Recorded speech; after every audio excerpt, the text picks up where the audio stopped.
میں ایک واقعہ سنا کے اپنی بات ختم کرتا ہوں. لاہور میں ہمارے ایک دوست کا میرے پاس فون آیا. انہوں نے بتایا کہ لاہور میں جو ہائی کورٹ کے جج نے ایک بڑا غلط فیصلہ کیا اور اتنے پیسے کھا گیا وہ جج, اور یہ کیا اور وہ کیا, اور مجھے انہوں نے بتایا کہ مفتی صاحب آپ اس جج کے خلاف تقریر کریں. میں نے کہا تاکہ تقریر کے بعد میں کہوں پھر مجھے بھی کچھ پیسے کھلانے پڑیں اس کو. وہ ایک واقعہ ہے نا کہ وہ ایک بھائی وکلا بیٹھے ہیں, بہت معذرت ہے آپ لوگوں کے علاوہ کی بات ہو رہی ہے, ججز بھی بیٹھے ہیں وکلا بھی بیٹھے ہیں, ان ججز اور وکلا کے علاوہ کی بات کر رہا ہوں میں.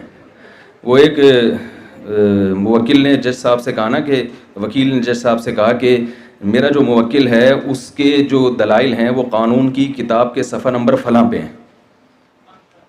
تو جج صاحب نے وہ بک کھولی تو اس پہ 5,000 کا نوٹ. تو جج نے کہا ایسے 4 ثبوت اور چاہیے, ایسے 4 ثبوت اور چاہیے. اب دیکھیے جج کا عہدہ بھی بڑا مقدس ہے. داؤد علیہ الصلوۃ والسلام کو اللہ نے جج بنایا. یا داؤد انا جعلناک خلیفۃ فی الارض فاحکم بین الناس. داؤد علیہ السلام اللہ کے بہت محبوب پیغمبر تھے. اللہ فرماتے ہم نے آپ کو لوگوں کے درمیان فیصل بنایا ہے, جج بنایا ہے, آپ لوگوں کے درمیان انصاف کے ساتھ فیصلہ کریں. ولا تتبع الہوی, اور اپنی خواہشات کو فالو مت کریں. تو ہمیں ہر چیز کی رہنمائی ملتی ہے قرآن مجید میں.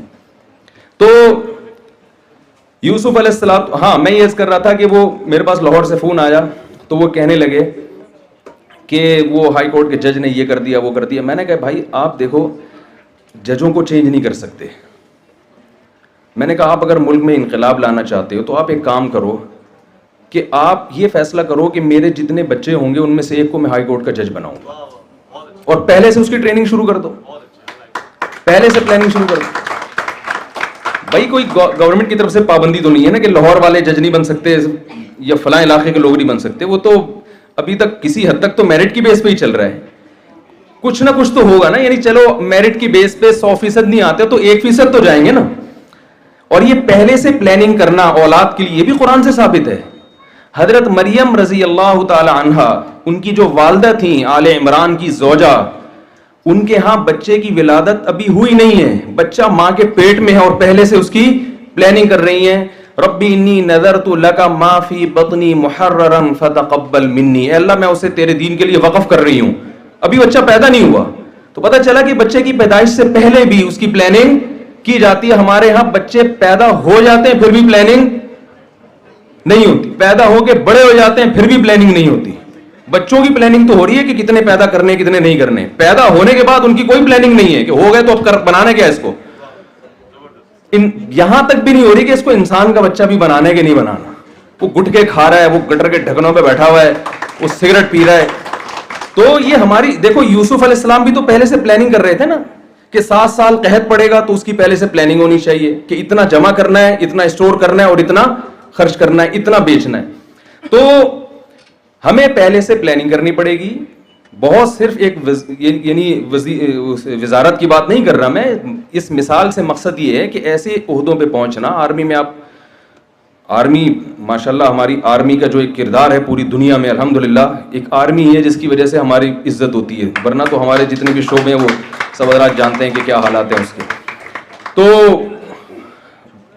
ان تمام عہدوں پہ ہم نے ترقی کر کے جانا ہے اور اس میں کوشش کرنا ہے کہ اپنی آخرت کو سامنے رکھے. ڈاکٹر صاحبان جو نسخے لکھ کے دے رہے ہوتے ہیں بہت ہی معذرت کے ساتھ, وہ سوائے کلینک کے ساتھ جو میڈیکل اسٹور ہوتا ہے اس کے علاوہ اس پوری کائنات میں وہ دوا کہیں نہیں ملتی. میرے تو تجربے وہ لکھ کے دیا, یہ دوا میں نے خود تجربہ کیا, وہ صرف اس کلینک کے پڑوس میں جو میڈیکل اسٹور ہوگا نا وہاں مل رہی ہوگی. آپ ایشیا سے باہر چلے جائیں, آپ چاند پہ پہنچ جائیں, آپ کو وہ دوا نہیں ملے گی. وہ اپنی گھر کی وہ نانی اماں نے ان کے نسخے بنا کے نا وہ رکھے ہوئے ہوتے ہیں. تو بھائی اور ٹیسٹ لکھ کے دیے جا رہے ہیں فلاں لیبارٹری سے, کیونکہ لیبارٹری وہاں سے بھی کمیشن کھانچا کھولا ہوا ہے. تو بھائی اس سے آپ کو پیسے مل جائیں گے, ثواب نہیں ملے گا. ایک وقت میں ایک ہی چیز ملتی ہے, یا پیسے ملتے ہیں یا ثواب ملتا ہے. تو آپ کمائیں پیسے, ہم آپ کو منع نہیں کرتے. ظاہر ہے آپ نے ایک تعلیم پہ پیسہ خرچ ہوا اور وہ پیشنٹ بھی آپ کو پیسے دے گا.